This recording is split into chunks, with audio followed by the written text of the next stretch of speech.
O Evangelho segundo o Espiritismo. Com a explicação das máximas morais do Cristo em concordância com o Espiritismo e suas aplicações às diversas circunstâncias da vida. Fé inabalável só o é a que pode encarar frente a frente a razão, em todas as épocas da humanidade. Tradução de Guilherme Ribeiro. Explicação. Como é do domínio público, Kardec, ao imprimir a terceira edição do seu livro, O Evangelho segundo o Espiritismo, por ordem dos Espíritos reformou completamente as edições anteriores, suprimindo inúmeros trechos, acrescentando outros, alterando a redação de muitos e a numeração de vários parágrafos, tendo, anteriormente, modificado o próprio título da obra. A terceira edição francesa ficou, pois, sendo a definitiva e, por isso mesmo, a Federação Espírita Brasileira, obediente às instruções que os Espíritos deram a Kardec, e por este aceitas, fez a presente tradução da referida terceira edição francesa, sobre a qual Kardec escreveu, em Revue Spirit de novembro de 1865, o seguinte: esta edição foi completamente refundida. Além de algumas adições, as principais modificações consistem numa classificação mais metódica, mais clara e mais cômoda das matérias, tornando a obra de mais fácil leitura e facilitando igualmente as consultas. Prefácio. Os Espíritos do Senhor, que são as virtudes dos céus, qual imenso exército que se movimenta ao receber as ordens do seu comando, espalham-se por toda a superfície da terra e, semelhantes a estrelas cadentes, vêm iluminar os caminhos e abrir os olhos aos cegos. Eu vos digo, em verdade, que são chegados os tempos em que todas as coisas hão de ser restabelecidas no seu verdadeiro sentido, para dissipar as trevas, confundir os orgulhosos e glorificar os justos. As grandes vozes do céu ressoam como sons de trombetas, e os cânticos dos anjos se lhes associam. Nós vos convidamos, a vós homens, para o divino concerto. Tomai da lira, fazei uníssono as vossas vozes, e que, num hino sagrado, elas se estendam e repercutam de um extremo a outro do universo. Homens, irmãos a quem amamos, aqui estamos junto de vós. Amai-vos, também, uns aos outros e dizei do fundo do coração, fazendo as vontades do Pai, que está no céu, o Senhor. Senhor.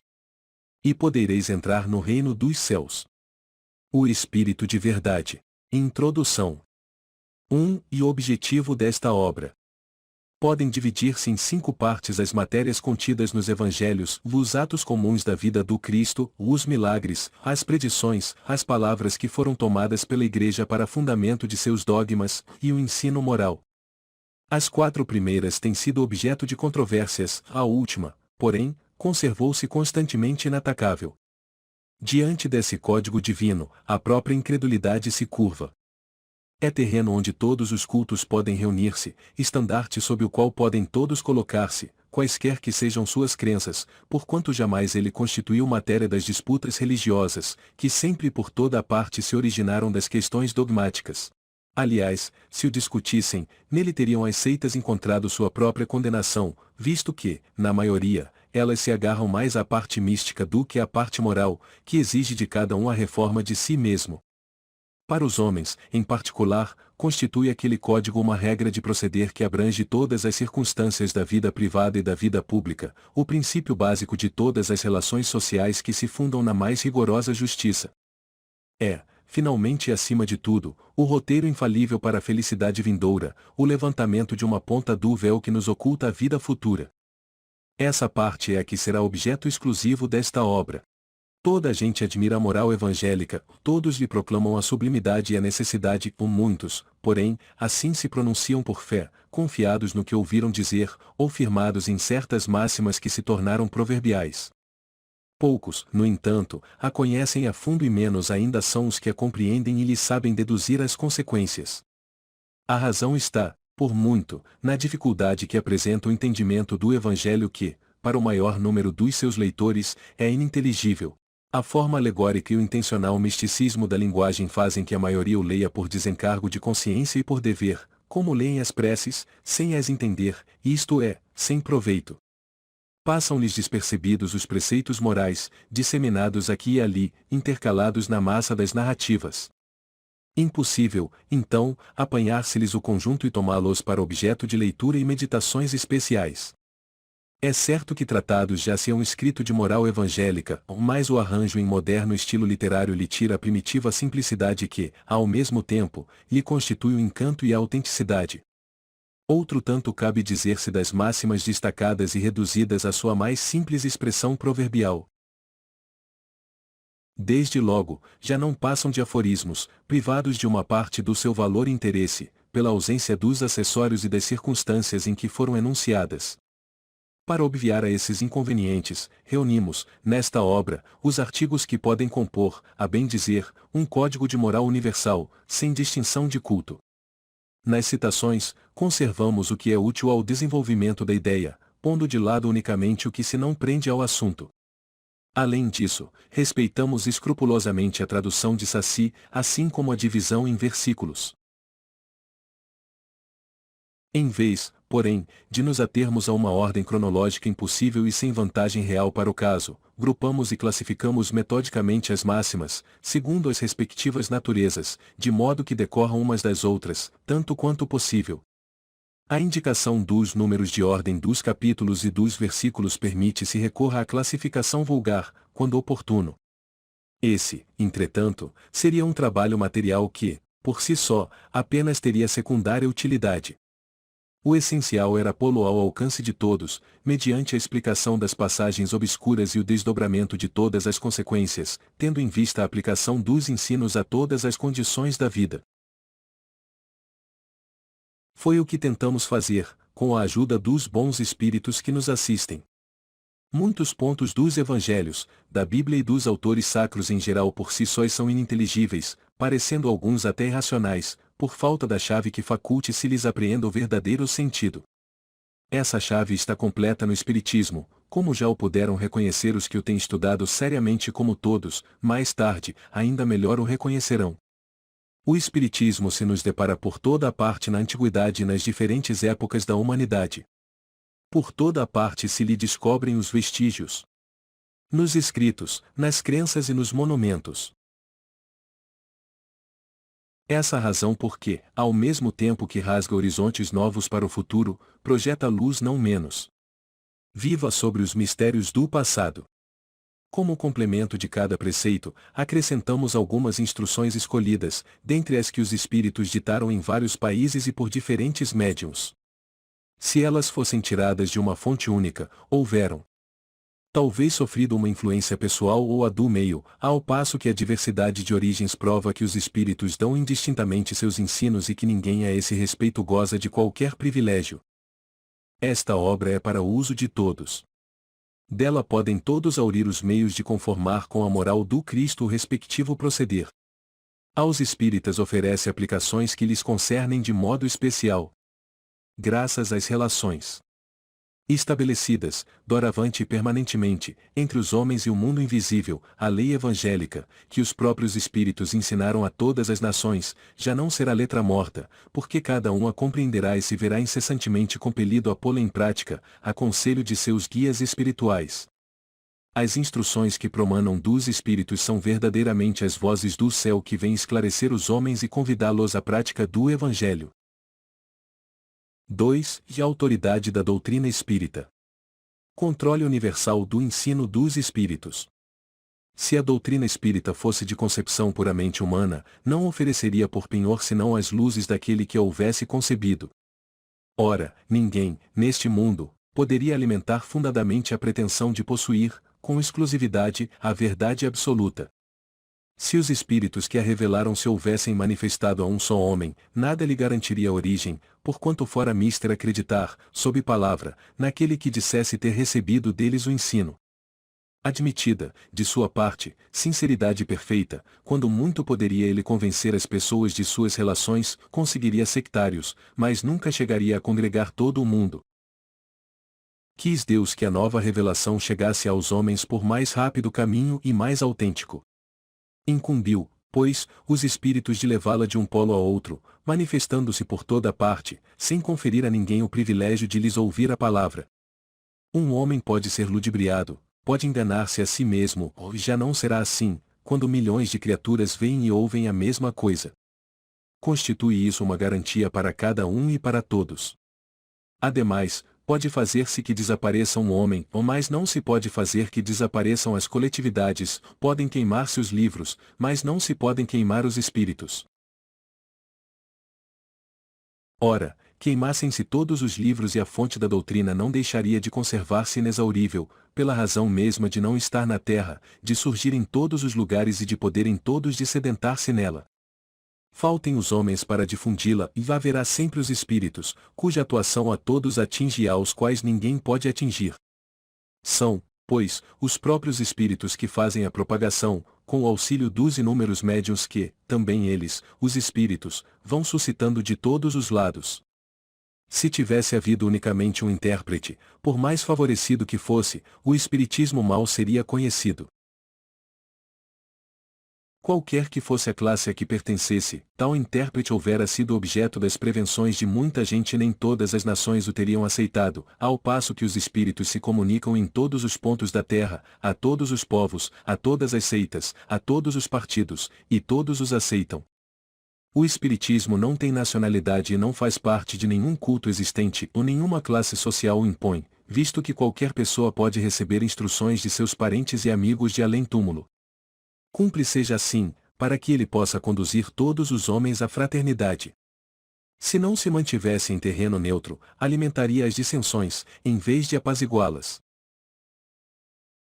Nessa universalidade do ensino dos espíritos reside a força do espiritismo e, também, a causa de sua tão rápida propagação. Ao passo que a palavra de um só homem, mesmo com o concurso da imprensa, levaria séculos para chegar ao conhecimento de todos, milhares de vozes se fazem ouvir simultaneamente em todos os recantos do planeta, proclamando os mesmos princípios e transmitindo-os aos mais ignorantes, como aos mais doutos, a fim de que não haja deserdados. É uma vantagem de que não gozar ainda nenhuma das doutrinas surgidas até hoje. Se o Espiritismo, portanto, é uma verdade, não teme o mal-querer dos homens, nem as revoluções morais, nem as subversões físicas do globo, porque nada disso pode atingir os espíritos.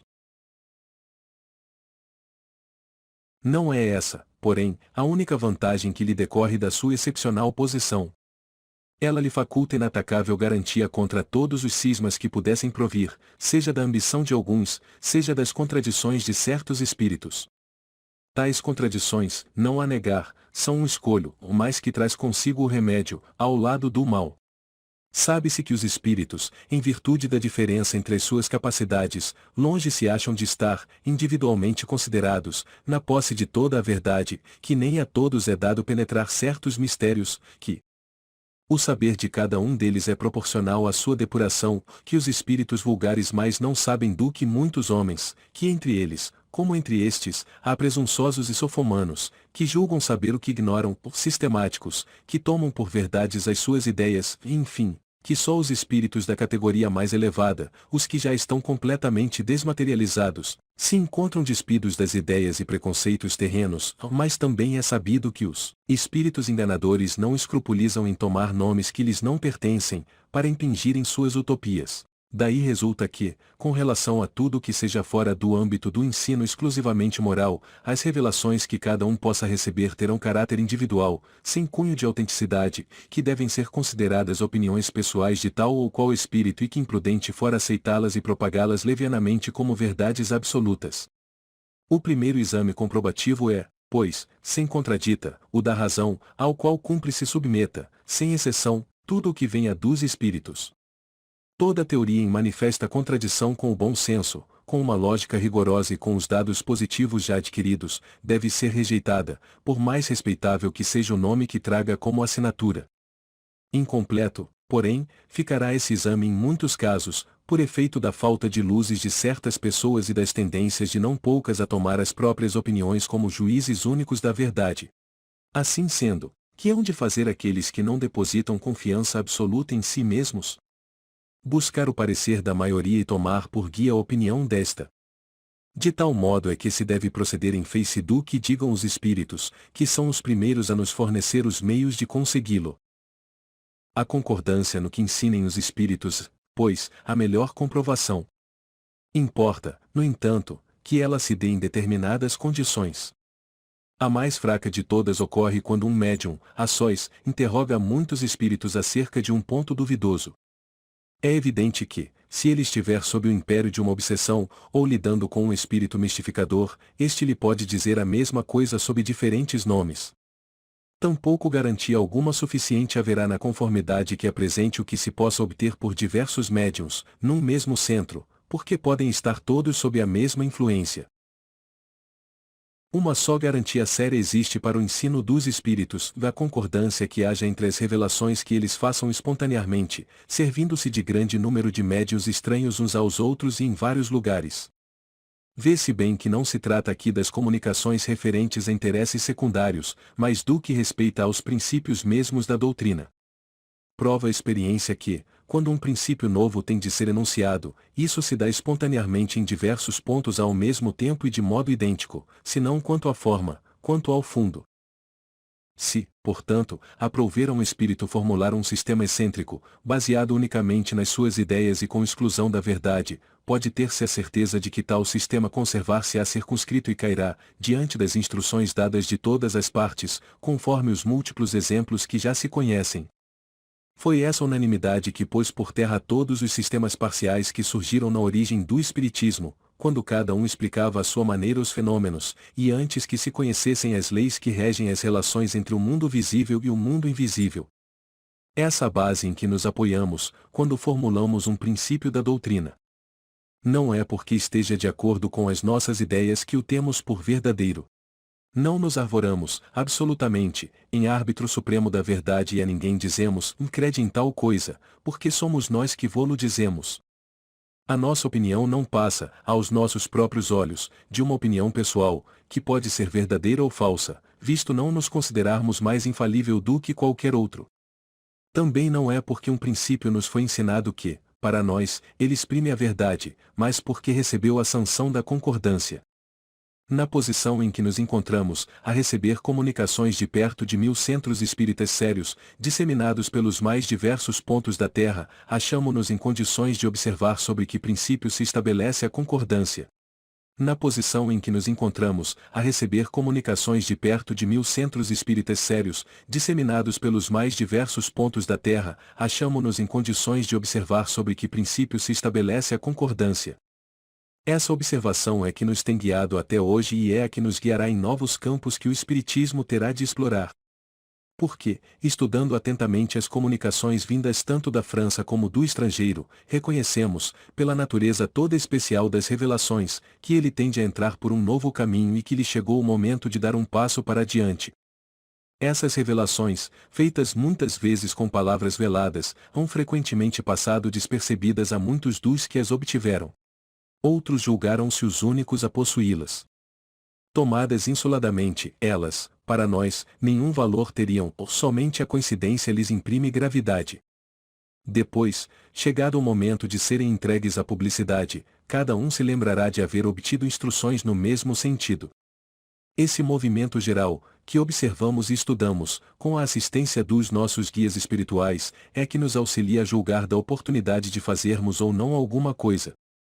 Essa verificação universal constitui uma garantia para a unidade futura do Espiritismo e anulará todas as teorias contraditórias. Aí é que, no porvir, se encontrará o critério da verdade. O que deu lugar ao êxito da doutrina exposta em O Livro dos Espíritos e em O Livro dos Médiuns foi que em toda a parte todos receberam diretamente dos Espíritos a confirmação do que esses livros contêm. Se de todos os lados tivessem vindo os espíritos contradizê-la, já de há muito haveriam aquelas obras experimentado a sorte de todas as concepções fantásticas. Nem mesmo o apoio da imprensa as salvaria do naufrágio, ao passo que, privadas como se viram desse apoio, não deixaram elas de abrir caminho e de avançar celeremente. É que tiveram o apoio dos espíritos, cuja boa vontade não só compensou, como também sobrepujou o mal-querer dos homens. Assim sucederá a todas as ideias que, emanando quer dos espíritos, quer dos homens, não possam suportar a prova desse confronto, cuja força a ninguém é lícito contestar.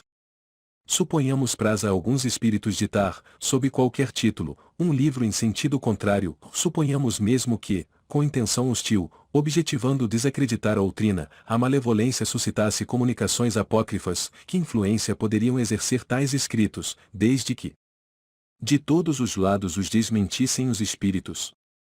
É com a adesão destes que se deve garantir aquele que queira lançar, em seu nome, um sistema qualquer.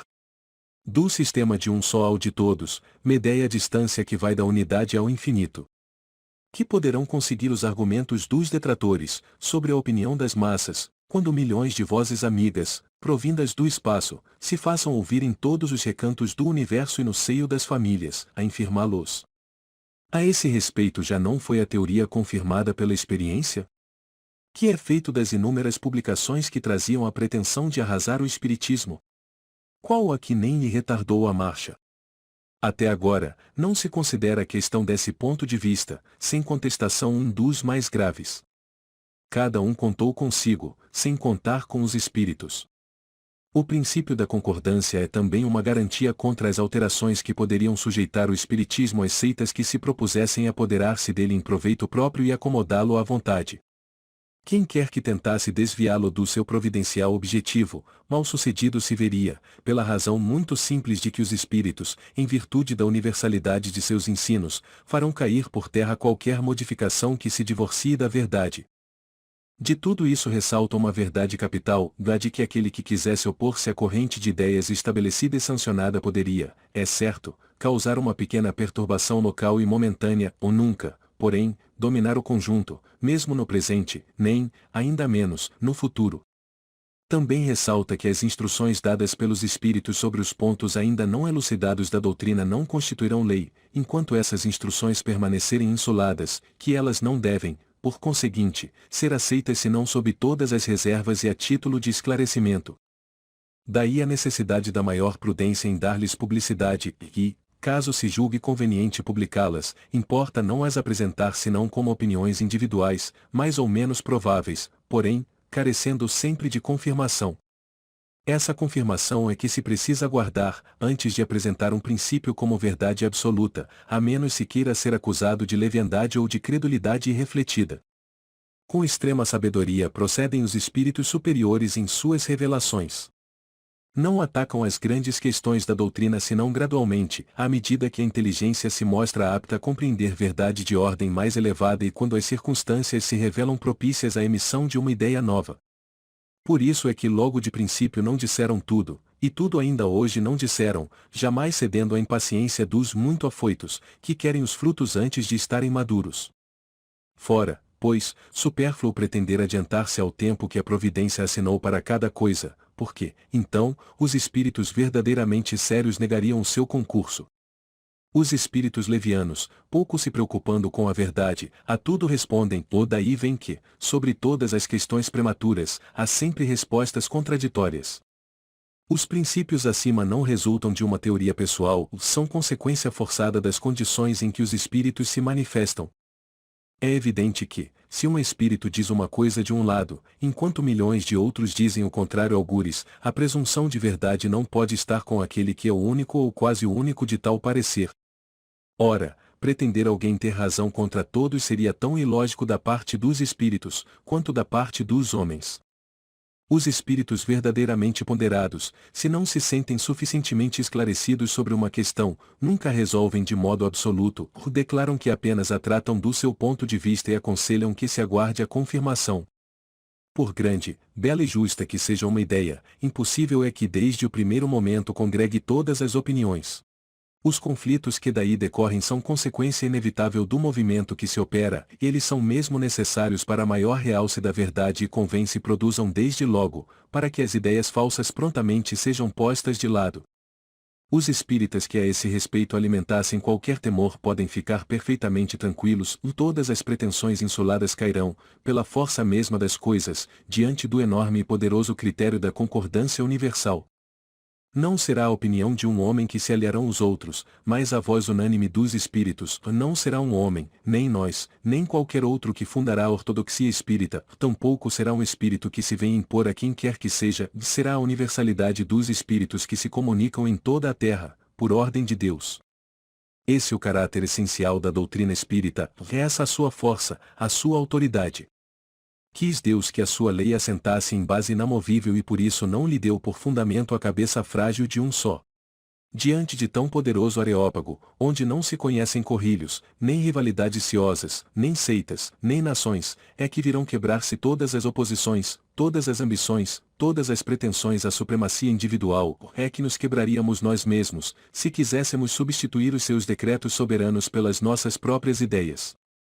Só ele decidirá todas as questões litigiosas, imporá silêncio às dissidências e dará razão a quem a tenha.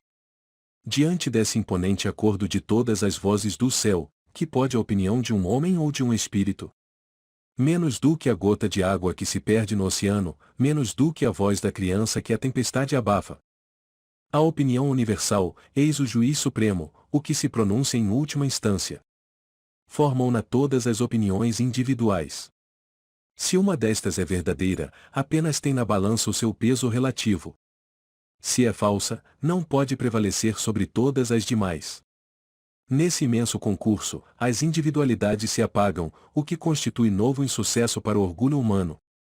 Já se desenha o harmonioso conjunto. Este século não passará sem que ele resplandeça em todo o seu brilho, de modo a dissipar todas as incertezas, porquanto daqui até lá potentes vozes terão recebido a missão de se fazer ouvir, para congregar os homens sob a mesma bandeira, uma vez que o campo se ache suficientemente lavrado. Enquanto isso se não dá, aquele que flutua entre dois sistemas opostos pode observar em que sentido se forma a opinião geral, essa será a indicação certa do sentido em que se pronuncia a maioria dos espíritos, nos diversos pontos em que se comunicam, e um sinal não menos certo de qual dos dois sistemas prevalecerá. 3. Notícias históricas. Para bem se compreenderem algumas passagens dos Evangelhos, necessário se faz conhecer o valor de muitas palavras nelas frequentemente empregadas e que caracterizam o estado dos costumes e da sociedade judia naquela época. Já não tendo para nós o mesmo sentido, essas palavras foram com frequência mal interpretadas, causando isso uma espécie de incerteza. A inteligência da significação delas explica, ademais, o verdadeiro sentido de certas máximas que, à primeira vista, parecem singulares. Samaritanos. Após o cisma das 10 tribos, Samaria se constituiu a capital do reino dissidente de Israel, destruída e reconstruída várias vezes, tornou-se, sob os romanos, a cabeça da Samaria, uma das 4 divisões da Palestina. Herodes, chamado o Grande, a embelezou de suntuosos monumentos, para lisonjear Augusto, lhe deu o nome de Augusta, em grego Sebaste. Os samaritanos estiveram quase constantemente em guerra com os reis de Judá. A aversão profunda, datando da época da separação, perpetuou-se entre os dois povos, que evitavam todas as relações recíprocas. Aqueles, para tornarem maior a cisão e não terem de vir a Jerusalém pela celebração das festas religiosas, construíram para si um templo particular e adotaram algumas reformas. Somente admitiam o Pentateuco, que continha a lei de Moisés, e rejeitavam todos os outros livros que a esse foram posteriormente anexados. Seus livros sagrados eram escritos em caracteres hebraicos da mais alta antiguidade. Para os judeus ortodoxos, eles eram heréticos e, portanto, desprezados, anatematizados e perseguidos.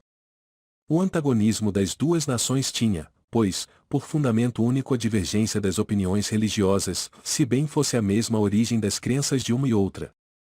Eram os protestantes desse tempo. Ainda hoje se encontram samaritanos em algumas regiões do Levante, particularmente em Nablus e em Jaffa. Observam a lei de Moisés com mais rigor que os outros judeus e só entre si contraem alianças. Nazarenos. Nome dado, na antiga lei, aos judeus que faziam voto, perpétuo ou temporário, de guardar perfeita pureza. Eles se comprometiam a observar a castidade, a abster-se de bebidas alcoólicas e a conservar a cabeleira. Sansão, Samuel e João Batista eram nazarenos. Mais tarde, os judeus deram esse nome aos primeiros cristãos, por alusão a Jesus de Nazaré.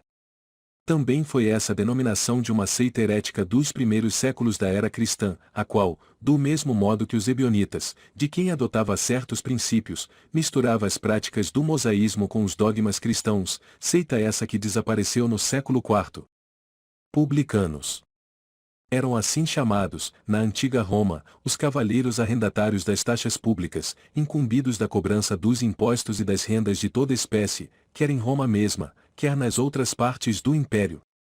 Eram como os arrendatários gerais e arrematadores de taxas do antigo regime na França e que ainda existem em algumas regiões.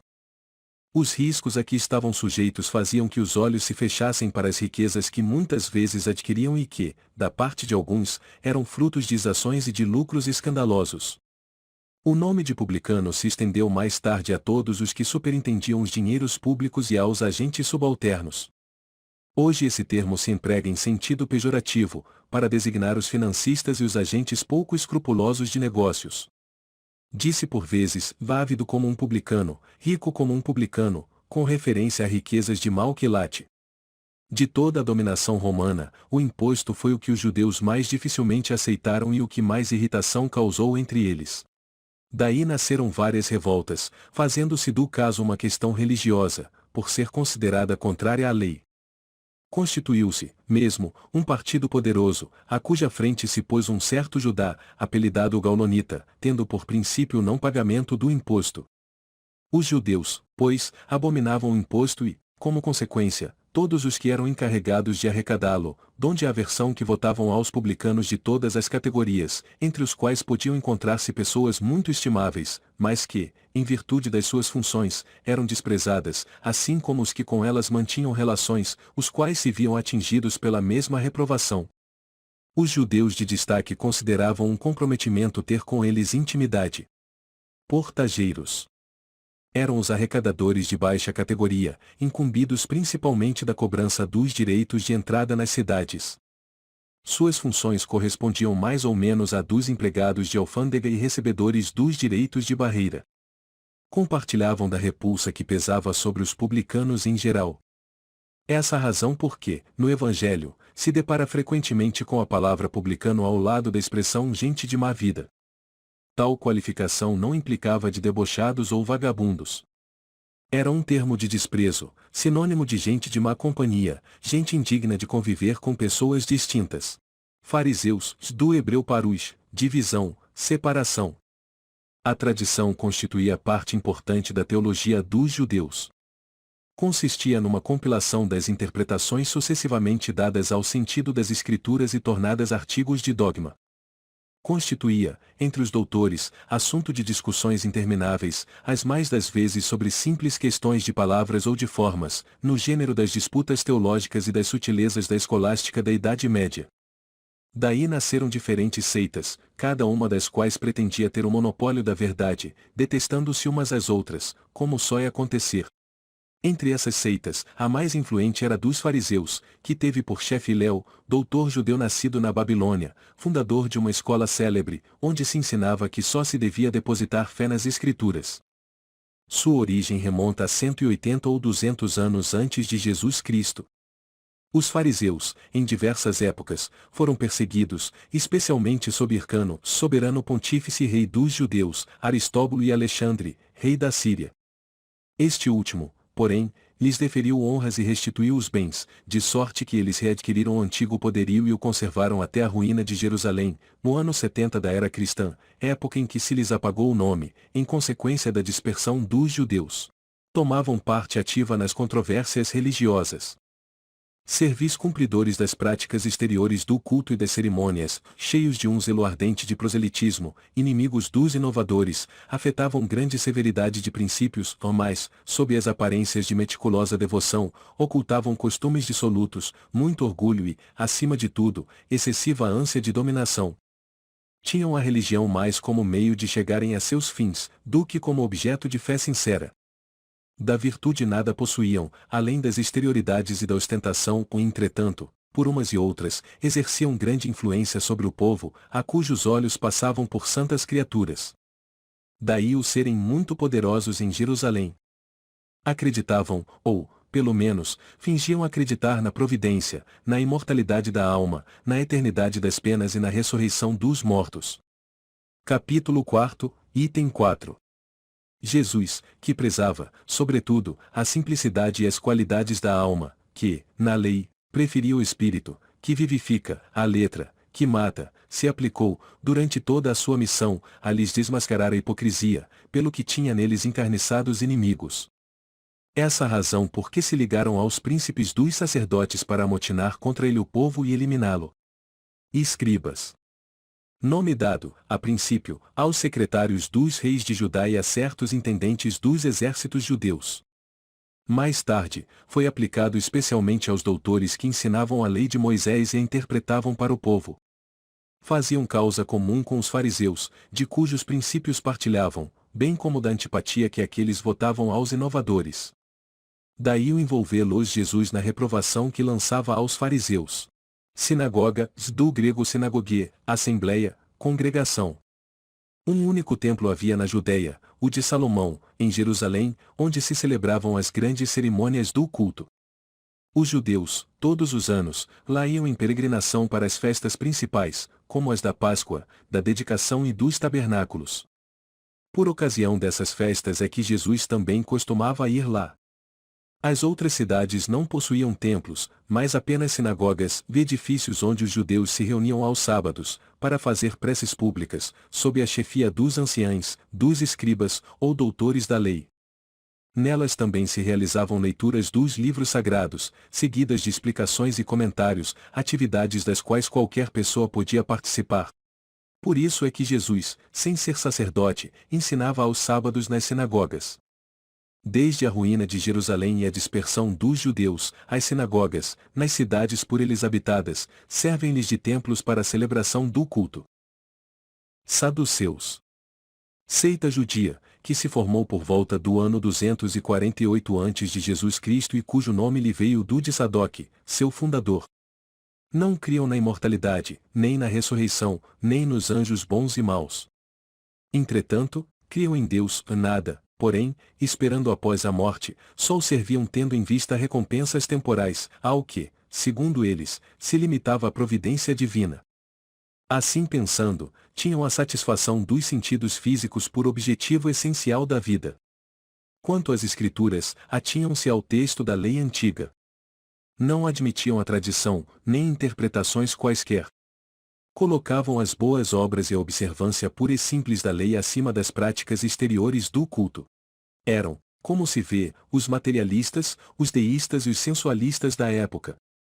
Seita pouco numerosa, mas que contava em seu seio importantes personagens e se tornou um partido político oposto constantemente aos fariseus. Essênios ou Esseus. Também seita judia fundada cerca do ano 150 a.C., ao tempo dos Macabeus, e cujos membros, habitando uma espécie de mosteiros, formavam entre si uma como associação moral e religiosa. Distinguiam-se pelos costumes brandos e por austeras virtudes, ensinavam o amor a Deus e ao próximo, a imortalidade da alma e acreditavam na ressurreição. Viviam em celibato, condenavam a escravidão e a guerra, punham em comunhão os seus bens e se entregavam à agricultura. Contrários aos saduceus sensuais, que negavam a imortalidade, aos fariseus de rígidas práticas exteriores e de virtudes apenas aparentes, nunca os essênios tomaram parte nas querelas que tornaram antagonistas aquelas duas outras seitas. Pelo gênero de vida que levavam, assemelhavam-se muito aos primeiros cristãos, e os princípios da moral que professavam induziram muitas pessoas a supor que Jesus, antes de dar começo à sua missão pública, lhes pertencer à comunidade. É certo que ele há de tê-la conhecido, mas nada prova que se lhe houvesse filiado, sendo, pois, hipotético tudo quanto a esse respeito se escreveu. Terapeutas, do grego terapeutai, formado de terapeuin, servir, cuidar, isto é, de servidores de Deus ou curadores. Eram sectários judeus contemporâneos do Cristo, estabelecidos principalmente em Alexandria, no Egito.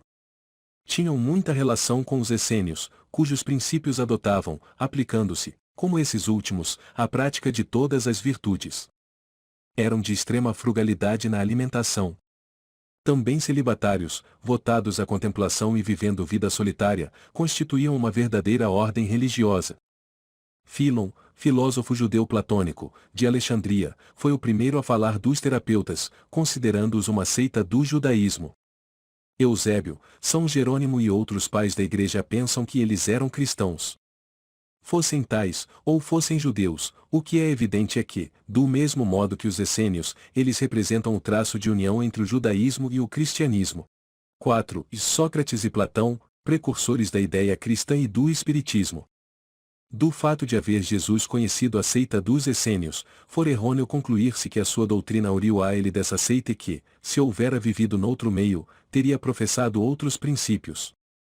As grandes ideias jamais irrompem de súbito.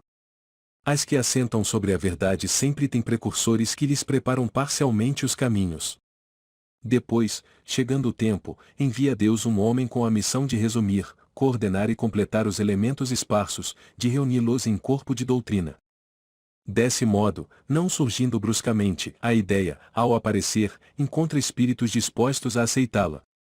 Tal o que se deu com a ideia cristã, que foi pressentida muitos séculos antes de Jesus e dos essênios, tendo por principais precursores Sócrates e Platão. Sócrates, como o Cristo, nada escreveu, ou, pelo menos, nenhum escrito deixou. Como o Cristo, teve a morte dos criminosos, vítima do fanatismo, por haver atacado as crenças que encontrara e colocado a virtude real acima da hipocrisia e do simulacro das formas, por haver, numa palavra, combatido os preconceitos religiosos. Do mesmo modo que Jesus, a quem os fariseus acusavam de estar corrompendo o povo com os ensinamentos que lhe ministrava, também ele foi acusado, pelos fariseus do seu tempo, visto que sempre os houve em todas as épocas, por proclamar o dogma da unidade de Deus, da imortalidade da alma e da vida futura. Assim como a doutrina de Jesus só a conhecemos pelo que escreveram seus discípulos, da de Sócrates só temos conhecimento pelos escritos de seu discípulo Platão. Julgamos conveniente resumir aqui os pontos de maior relevo, para mostrar a concordância deles com os princípios do cristianismo. Aos que considerarem esse paralelo uma profanação e pretendam que não pode haver paridade entre a doutrina de um pagão e a do Cristo, diremos que não era pagã a de Sócrates, pois que objetivava combater o paganismo, que a de Jesus, mais completa e mais depurada do que aquela, nada tem que perder com a comparação, que a grandeza da missão divina do Cristo não pode ser diminuída, que, ademais, trata-se de um fato da história, que a ninguém será possível apagar. O homem é chegado a um ponto em que a luz emerge por si mesma de sob o alqueire. Ele se acha maduro bastante para encará-la, tanto pior para os que não ousem abrir os olhos. Chegou o tempo de se considerarem as coisas de modo amplo e elevado, não mais do ponto de vista mesquinho e acanhado dos interesses de seitas e de castas. Além disso, estas citações provarão que, se Sócrates e Platão pressentiram a ideia cristã, em seus escritos também se nos deparam os princípios fundamentais do Espiritismo. Resumo da doutrina de Sócrates e de Platão e: o homem é uma alma encarnada. Antes da sua encarnação, existia unida aos tipos primordiais das ideias do verdadeiro, do bem e do belo, separa-se deles, encarnando, e, recordando o seu passado, é mais ou menos atormentada pelo desejo de voltar a ele. Não se pode enunciar mais claramente a distinção e independência entre o princípio inteligente e o princípio material. É, além disso, a doutrina da preexistência da alma ou da vaga intuição que ela guarda de um outro mundo, a que aspira, ou da sua sobrevivência ao corpo ou da sua saída do mundo espiritual, para encarnar, e da sua volta a esse mesmo mundo, após a morte. É, finalmente, o germe da doutrina dos anjos decaídos. 2. A alma se transvia e perturba, quando se serve do corpo para considerar qualquer objeto, tem vertigem, como se estivesse ébria, porque se prende a coisas que estão, por sua natureza, sujeitas a mudanças, ao passo que, quando contempla a sua própria essência, dirige-se para o que é puro, eterno, imortal, e, sendo ela dessa natureza, permanece aí ligada, por tanto tempo quanto possa. Cessam então os seus transviamentos, pois que está unida ao que é imutável e a esse estado da alma é que se chama sabedoria. Assim, ilude a si mesmo o homem que considera as coisas de modo terra a terra, do ponto de vista material. Para as apreciar com justeza, tem de as ver do alto, isto é, do ponto de vista espiritual aquele, pois, que está de posse da verdadeira sabedoria, tem de isolar do corpo a alma, para ver com os olhos do espírito. É o que ensina o Espiritismo. Capítulo 2, item 5. Terceira, enquanto tivermos o nosso corpo e a alma se achar mergulhada nessa corrupção, nunca possuiremos o objeto dos nossos desejos e da verdade. Com efeito, o corpo nos suscita 1000 obstáculos pela necessidade em que nos achamos de cuidar dele. Ademais, ele nos enche de desejos, de apetites, de temores, de 1000 quimeras e de 1000 tolices, de maneira que, com ele, impossível se nos torna ser ajuizados, nem por um instante. Todavia, se não nos é possível conhecer puramente coisa alguma enquanto a alma nos está ligada ao corpo, de duas uma, ou jamais conheceremos a verdade, ou só a conheceremos após a morte. Libertos da loucura do corpo, conversaremos então, lícito é esperá-lo, com homens igualmente libertos e conheceremos, por nós mesmos, a essência das coisas. Essa a razão por que os verdadeiros filósofos se exercitam em morrer e a morte não se lhes afigura, de modo nenhum, temível. Está aí o princípio das faculdades da alma obscurecidas por motivo dos órgãos corporais e o da expansão dessas faculdades depois da morte. Trata-se, porém, apenas de almas já depuradas, o mesmo não se dá com as almas impuras. Ó céu e o inferno, primeira parte, capítulo 2, segunda parte, capítulo 1. Quarta, a alma impura, nesse estado, se encontra oprimida e se vê de novo arrastada para o mundo visível, pelo horror do que é invisível e imaterial. Erra, então, disse, em torno dos monumentos e dos túmulos, junto aos quais já se tem visto tenebrosos fantasmas, quais devem ser as imagens das almas que deixaram o corpo sem estarem ainda inteiramente puras, que ainda conservam alguma coisa da forma material, o que faz que a vista humana possa percebê-las. Não são as almas dos bons, ou são, porém, as dos maus, que se veem forçadas a vagar por esses lugares, onde arrastam consigo a pena da primeira vida que tiveram e onde continuam a vagar até que os apetites inerentes à forma material de que se revestiram as reconduzam a um corpo.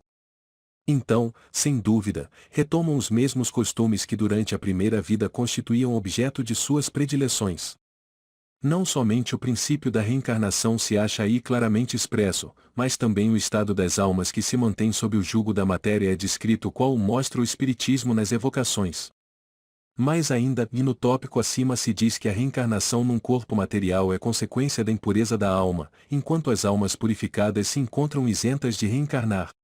Outra coisa não diz o Espiritismo, acrescentando apenas que a alma, que boas resoluções tomou na erraticidade e que possui conhecimentos adquiridos, traz, ao renascer, menos defeitos, mais virtudes e ideias intuitivas do que tinha na sua existência precedente. Assim, cada existência lhe marca um progresso intelectual e moral. Ó céu e o inferno, segunda parte, vê exemplos. V. Após a nossa morte, o gênio, daimon, demônio, que nos fora designado durante a vida, leva-nos a um lugar onde se reúnem todos os que têm de ser conduzidos ao Hades, para serem julgados. As almas, depois de haverem estado no Hades o tempo necessário, são reconduzidas a esta vida em múltiplos e longos períodos. É a doutrina dos anjos guardiães, ou espíritos protetores, e das reencarnações sucessivas, em seguida a intervalos mais ou menos longos. De erraticidade. Sexta, os demônios ocupam o espaço que separa o céu da terra, constituem o laço que une o grande todo a si mesmo. Não entrando nunca a divindade em comunicação direta com o homem, é por intermédio dos demônios que os deuses entram em comércio e se entretêm com ele, quer durante a vigília, quer durante o sono. A palavra daimon, da qual fizeram o termo demônio, não era, na antiguidade, tomada à má parte, como nos tempos modernos. Não designava exclusivamente seres malfazejos, mas todos os espíritos, em geral, dentre os quais se destacavam os espíritos superiores, chamados deuses, e os menos elevados, ou demônios propriamente ditos, que comunicavam diretamente com os homens. Também o Espiritismo diz que os espíritos povoam o espaço, que Deus só se comunica com os homens por intermédio dos espíritos puros, que são os incumbidos de lhes transmitir as vontades, que os espíritos se comunicam com eles durante a vigília e durante o sono. Ponde, em lugar da palavra demônio, a palavra espírito e tereis a doutrina espírita, ponde a palavra anjo e tereis a doutrina cristã. Sétima, a preocupação constante do filósofo, tal como o compreendiam Sócrates e Platão, é de tomar o maior cuidado com a alma, menos pelo que respeita a esta vida, que não dura mais que um instante, do que tendo em vista a eternidade. Desde que a alma é imortal, não será prudente viver visando a eternidade? O cristianismo e o espiritismo ensinam a mesma coisa. Oitava, se a alma é imaterial, tem de passar, após essa vida, a um mundo igualmente invisível e imaterial, do mesmo modo que o corpo, decompondo-se, volta à matéria. Muito importa, no entanto, distinguir bem a alma pura, verdadeiramente imaterial, que se alimente, como Deus, de ciência e pensamentos, da alma mais ou menos maculada de impurezas materiais, que a impedem de elevar-se para o divino e a retém nos lugares da sua estada na terra. Sócrates e Platão, como se vê, compreendiam perfeitamente os diferentes graus de desmaterialização da alma. Insistem na diversidade de situação que resulta para elas da sua maior ou menor pureza. O que eles diziam, por intuição, o Espiritismo prova com os inúmeros exemplos que nos põe sob as vistas. Ó céu e o inferno, segunda parte.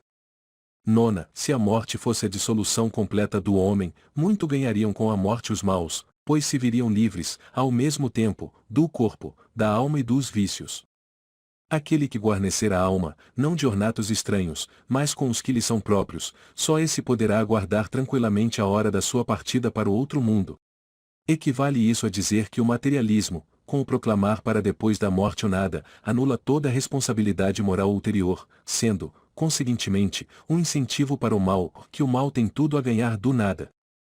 Somente o homem que se despojou dos vícios e se enriqueceu de virtudes, pode esperar com tranquilidade o despertar na outra vida. Por meio de exemplos, que todos os dias nos apresenta, o Espiritismo mostra quão penoso é, para o mal, o passar desta outra vida, a entrada na vida futura. Ó céu e o inferno, segunda parte, capítulo 1. 10. O corpo conserva bem impressos os vestígios dos cuidados de que foi objeto e dos acidentes que sofreu. Dá-se o mesmo com a alma.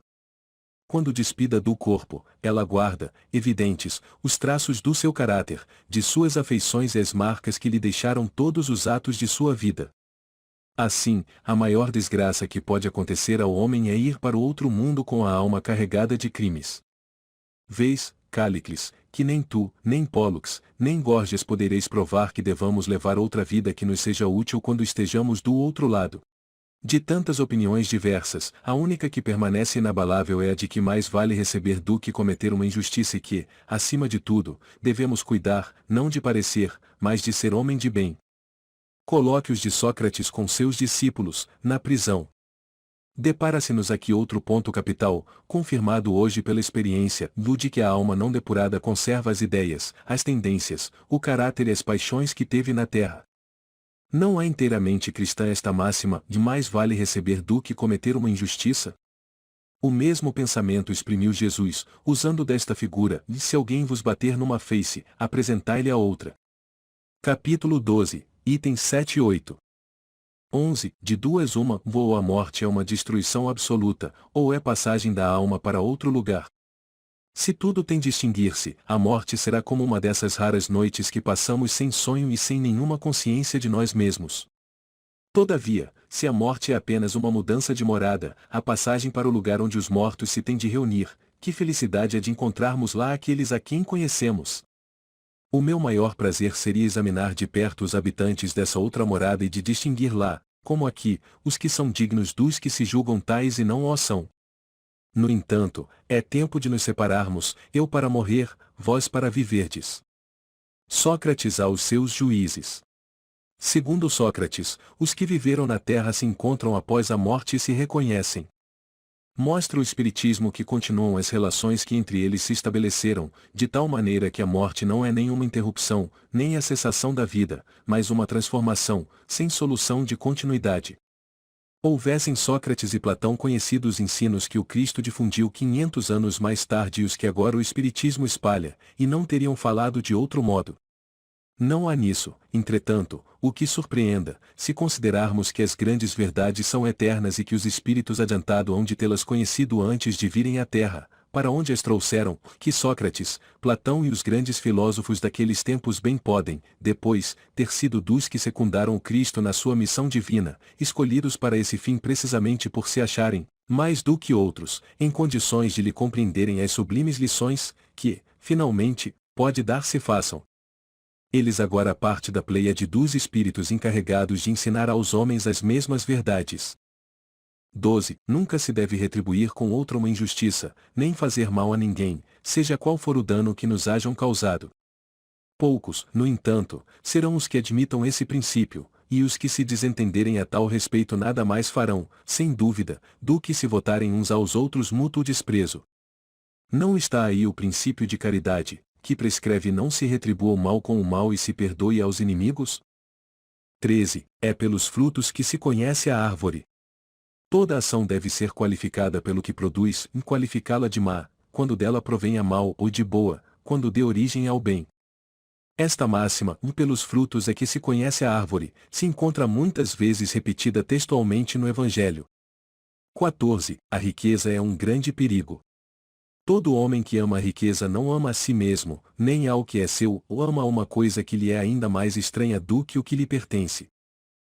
15. As mais belas preces e os mais belos sacrifícios prazem menos a divindade do que uma alma virtuosa que faz esforços por se lhe assemelhar. Grave coisa fora que os deuses dispensassem mais atenção às nossas oferendas do que à nossa alma, se tal se desse, poderiam os mais culpados conseguir que eles se lhes tornassem propícios.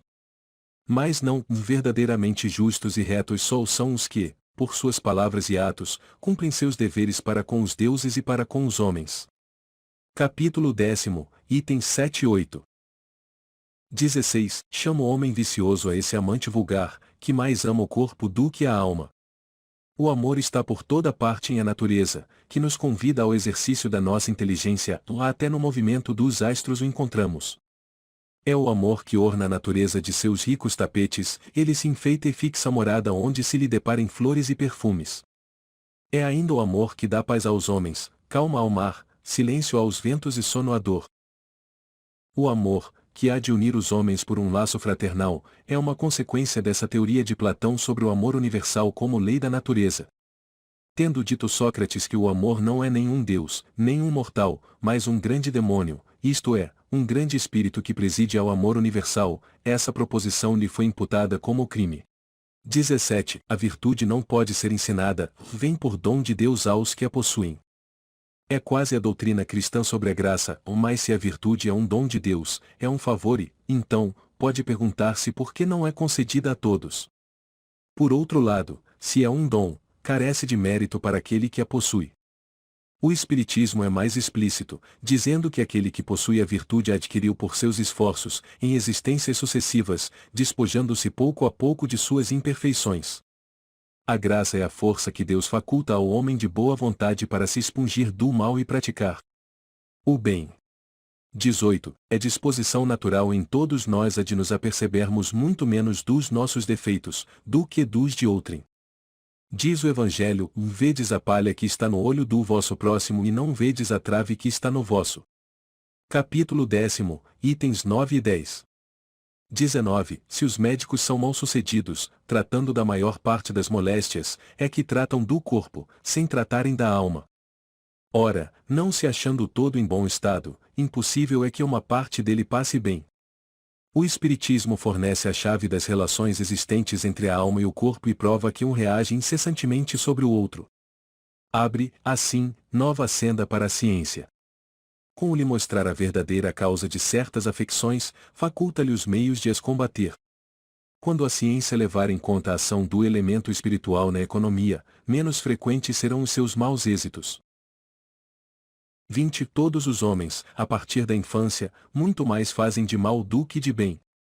Essa sentença de Sócrates fere a grave questão da predominância do mal na Terra, questão insolúvel sem o conhecimento da pluralidade dos mundos e da destinação do planeta terreno, habitado apenas por uma fração mínima da humanidade. Somente o Espiritismo resolve essa questão, que se encontra explanada aqui adiante, nos capítulos 2ª, 3ª e 4ª. 21. Ajuizado serás, não supondo que sabes o que ignoras.